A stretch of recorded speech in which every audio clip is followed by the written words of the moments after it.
Next news time, 5:45. Now extended traffic on the 5s with Chuck Brooks. Well, so much for this quiet morning we'd hoped for this morning. On the morning commute in Los Angeles, We have a tough drive all ready to start you off with. it can be difficult to imagine the sun ever setting And a backup now starting at about Warner Avenue if you're coming up. on the internal combustion engine. But Chris Payne will tell you appetite is growing for electric cars. We're in the tipping point now. He's best known as director of a biting documentary, Who Killed the Electric Car? I wasn't really a car guy ever, but I was really into cool technology. Back in the 90s, he drove a General Motors EV1, the first mass-market electric car. It held the promise of an oil-free future. But GM concluded it was losing money on the EV1 and destroyed them all. Chris Payne was incensed. I don't imagine there's very many EV1s left that haven't been crushed down. It's pretty sad. Payne blamed car manufacturers, oil companies, and the California government for killing the electric car. I drove that car for about 5 years. In the process, I became kind of committed to why this technology is good and is going to roll forward in the future. This is the garage where we keep the electric cars.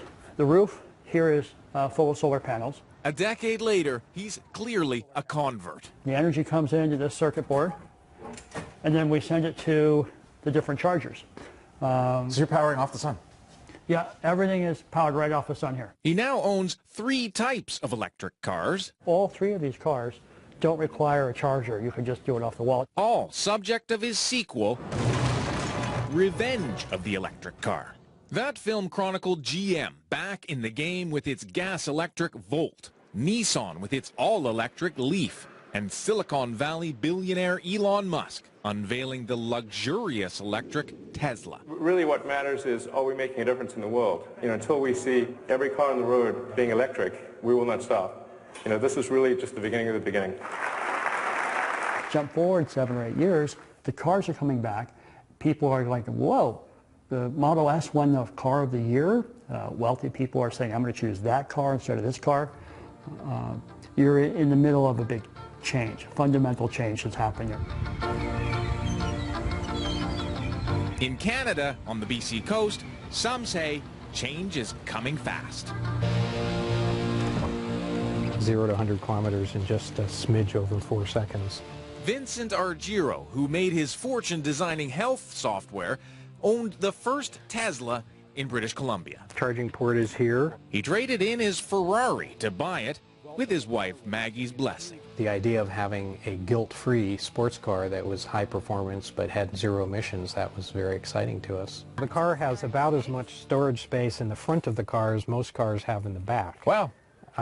Without a giant internal combustion engine, there's lots of room. That's the kind of engine I could fix, maybe. Naturally, when Tesla released its Model S, they got one. Oh, you pushed the button. Okay, all right. There. Nice. Okay.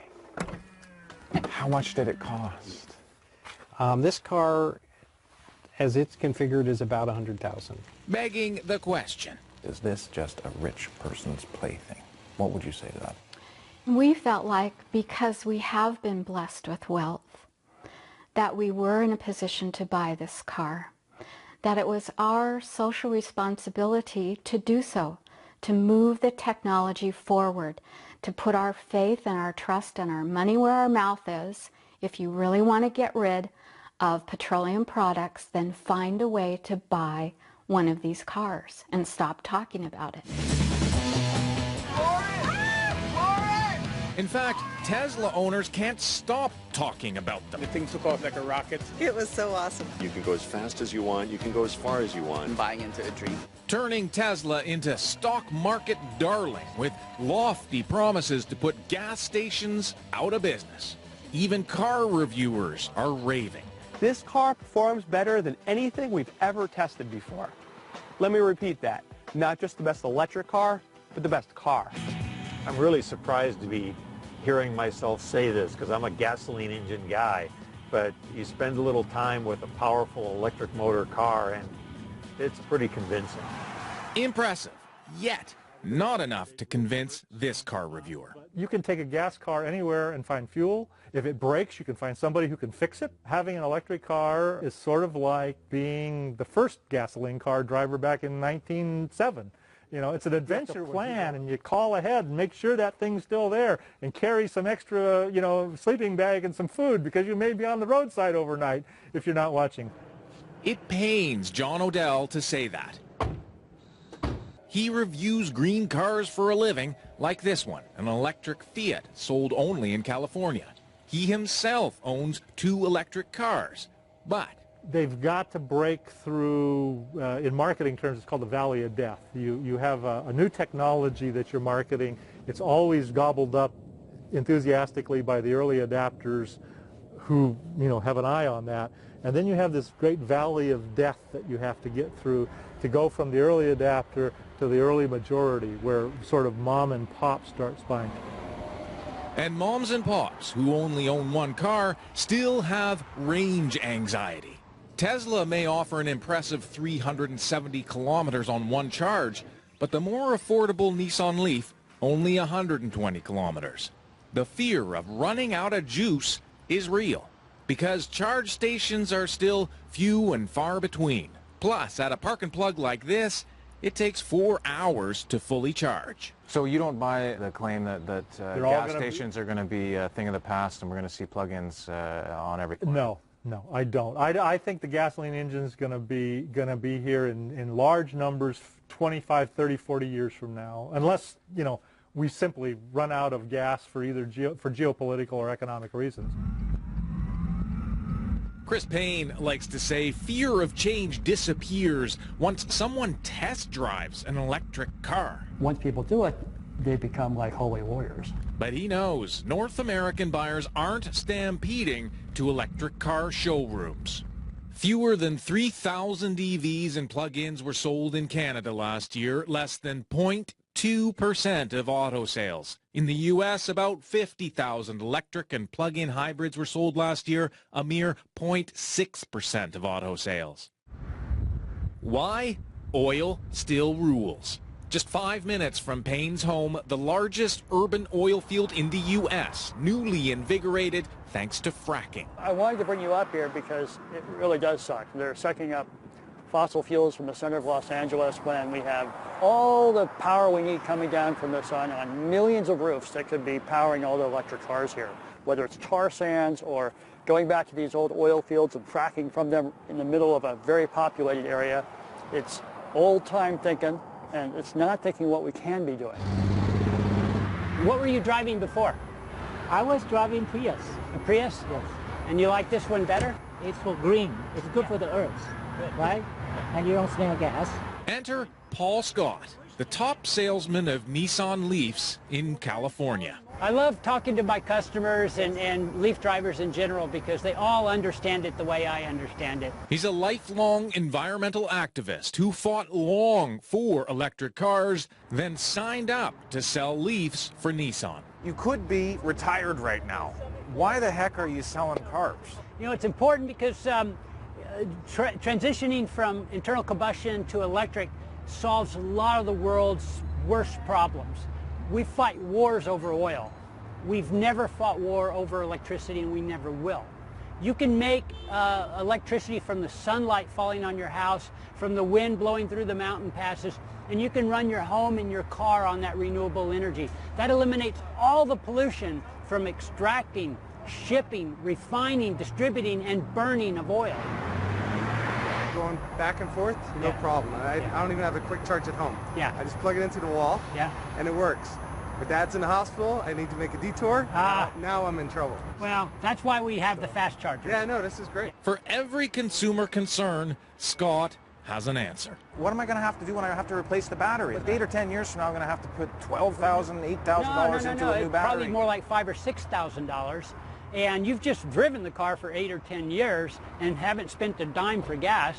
A lot of them are just looking at the bottom line, Paul, right? They're sitting down, they're punching their calculators, and they're saying, you know, I don't know if I can make the car payments right now on a $34,000 car. It's really a matter of understanding math and looking at the long term rather than just today. What is it going to cost me today? Because, you know, these people who buy these cars or lease these cars, they stop going to gas stations. But he admits it's a long, slow sell without government intervention a la Norway. Norway has more electric vehicle owners per capita than any country in the world. Sales jumped after the government declared EVs exempt from taxes, parking fees, and tolls, and installed thousands of free public charging stations. But different story in the U.S. The Obama administration did ask a panel of thinkers to fast forward 35 years to try to figure out how to cut gas emissions from cars by 80% by 2050. So you start with all your new technologies. John Odell was part of that panel and wasn't convinced electric is the only answer. Short of insert miracle here, we're going to have a mix of highly efficient gasoline cars, highly efficient conventional hybrid, gas-electric hybrids, plug-in hybrids, some electrics, and some fuel cell hydrogen vehicles. So some battery electrics. No one technology is going to win. No, by 2050, no one technology. We just don't see it. Our committee did not see it happening. Tesla will have you believe this is the miracle. The Tesla Supercharger. We expect to cover the entire United States and the lower part of Canada. The Supercharger Highway, where Vincent and Maggie Argiro charge up in no time flat. We need to be here for maybe a half an hour just to leave a little cushion to get home. And it's free. It is free. Enough time to make new friends, perhaps discuss that $35,000 model Tesla promises for 2017. Then, off we go. Have a safe drive. Don't go too fast. We won't. Even though we can. we will. Yeah, we'll keep the horse in reins. Bye. As for Chris Payne, he's on to a new documentary about the rise of bicycle culture. I still think there's tremendous forces trying to shut down electric cars. And the good news is that there's a lot of forces trying to make them happen. Will the electric car ever cross its valley of death? It won't happen overnight. Not without convincing consumers it's time to switch. Duncan McHugh, CBC News, Los Angeles.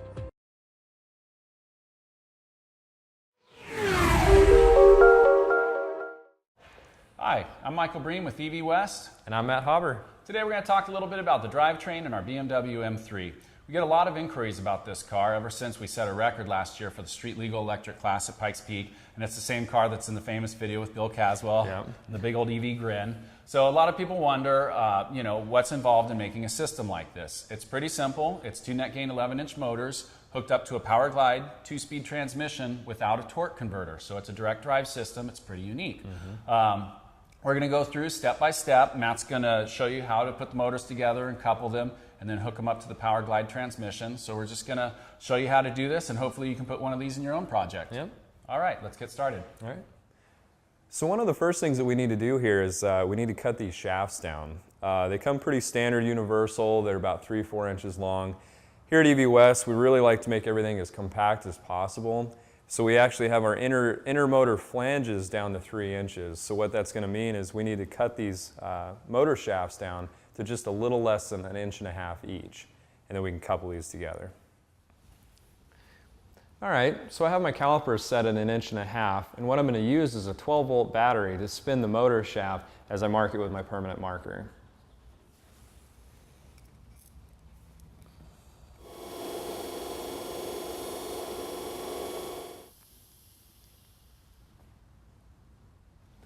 All right, now that our motor is marked, what we're going to do is use the same 12-volt battery, and we're going to spin the shaft while we cut it. And what that's going to do is it's going to ensure a true cut all the way through. We're just going to use a regular old 4-inch cutoff wheel. You can get these at Home Depot, anything like that. Let's go ahead and do it.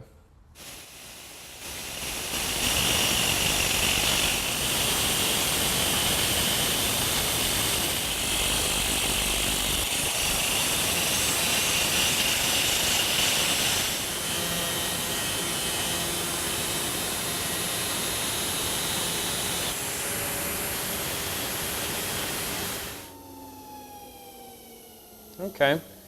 Well, as you can see at the end, I kind of, I took the tool and just kind of ground over the end and over the edge of the splines, and that's to knock down any kind of burrs or anything like that that would hinder the coupler to slide onto there.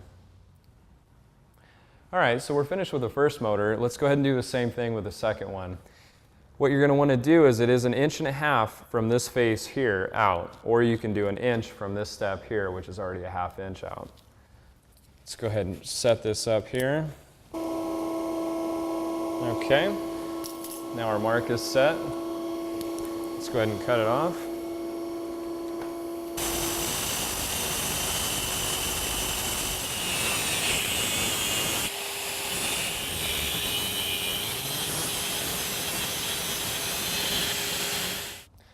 All right, so we have our 2 motor shafts cut down here now.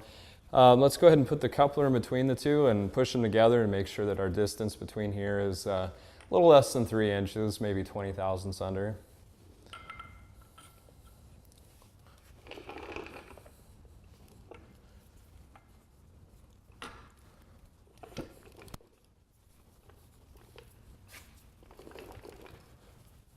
There we go. Okay. Now we'll just check our distance. All right, so I checked the distances between the 2 now, and we're just under 3 inches, so we're good to go. What I'm going to go ahead and do now is I'm going to pull the motors back apart, and I'm going to put this flange on this motor, this one on this one. You bolt the flanges to the motor first, and then you bolt the 2 flanges together. So let's go ahead and do that.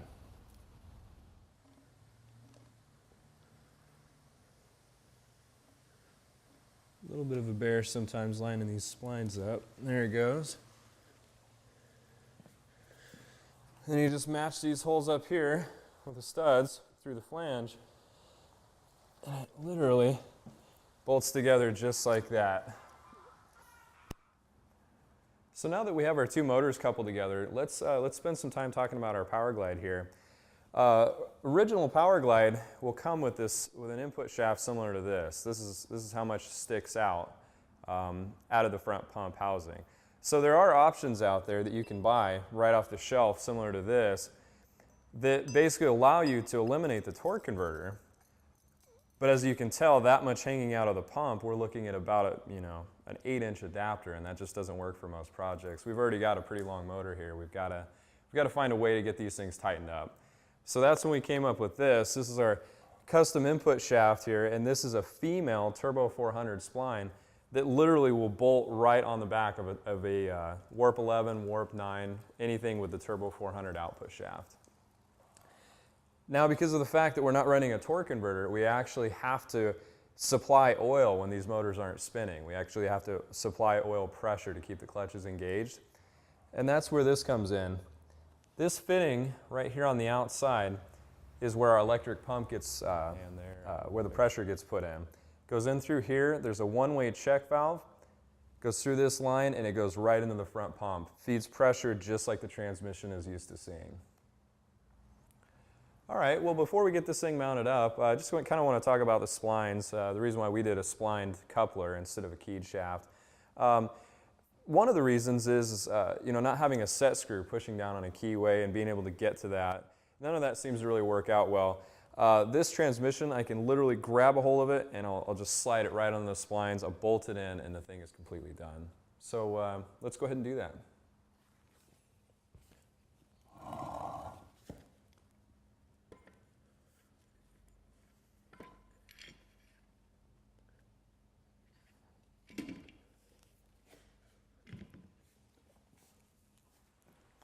All right, so we have the 2 motors bolted together now, and we also have the Power Glide bolted to the last motor.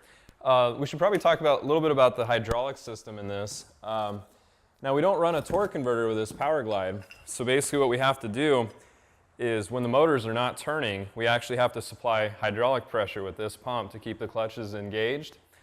So literally it comes with good mounts for it. It comes with a rubber perch as well, it keeps it real quiet. We also supply a few other things. There's some fittings here, hose, relays, wiring, everything you're going to need to do that. We recommend probably using number 6 fittings, just for running the plumbing on this. Also, we tried a lot of different things, pressure and everything else, but what ended up working out best for us is an RPM window switch. And what this actually does is anything below 500 RPM actually turns the pump on to keep all the clutches applied. After 500 RPM is reached, this will shut the electric drive or the electric pump off, and the internal pump will take over, and you're rolling away. We have two 11s, which I'm sure you guys know by now. They're capable of doing 1,000 to 1,200 foot-pounds of torque between the two of them, and you can expect anywhere from 400 to 600 horsepower depending on voltage sag. Overall length of the whole package is 54 inches, and on the back of it here, obviously we have our 2-speed Power Glide setup. You can get this in a 1/7/6 ratio first or a 1/8/2, and then second gear is direct, so just your 1-to-1 straight through. Yeah, some of the great features as well with this is it is more than capable of handling any kind of torque that these two motors can put out to it, but it also has park. Park is really important with electric cars. These motors freewheel, and if you just rely on your engine holdback like you would on a gas engine, it'll just roll down the hill. So great park. You can use your e-brake as well as a backup. I think that's a good idea. It does have reverse, which is another big deal with DC motors. There's a lot entailed in basically reversing contactors and stuff to get the motors to spin in reverse. So having a transmission that has reverse drastically simplifies the conversion. So yeah, I think that about wraps it up, man. You guys, any questions, please give us an email, give us a call, whatever. We'd love to help you out. Matt Hauber, thank you. Man, I need a break. I'm not getting. Shooter McGavin. Oh. I keep, hold on, let's just hold on. Let me get situated. All right.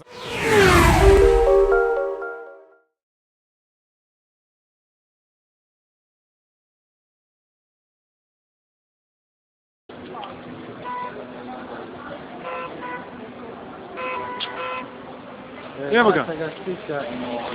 Whoa! Bravo! Allez, c'est un pouce.